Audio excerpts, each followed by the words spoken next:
This video is about using a generative AI coding environment to write Spike Prime Python code. There's many examples now of generative AI developing code, and we're starting to see more of those examples where it's developing code for robotics platforms. This video is up to date as of April 2025, but as we know, things change rapidly in this space, so please let us know if things no longer work as described and we'll create a new version. Check this video's description for a link in case we've posted an updated version. On the left, I have the Cursor AI IDE where I've created an initial Spike code workspace. I'm going to make a new file called spike.py that will have my Spike Python code, and I'm going to prompt it to create code for my Spike Prime robot to drive forward and stop at the wall. It will go ahead and do that using the Claude LLM. And if I select all of this and paste it into my Spike Prime environment and hit run, it will throw an error because the Claude LLM is not up to date. It's using old Spike code.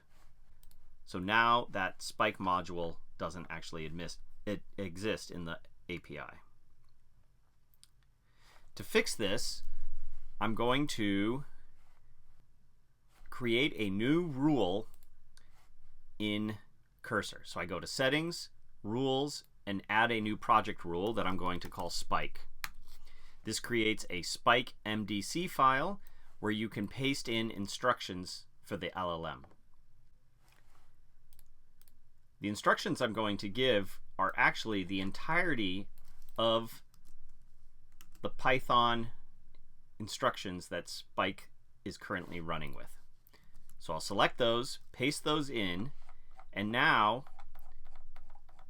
Cursor will know about the most recent way to interact with the Spike Prime. So after saving that, I'll go back to spike.py, write my instructions, create Python code for my Spike Prime robot to drive forward and stop at the wall.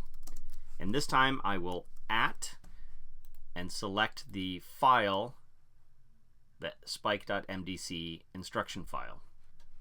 Now when I hit generate, the code that it writes uses the most recent up-to-date Python API.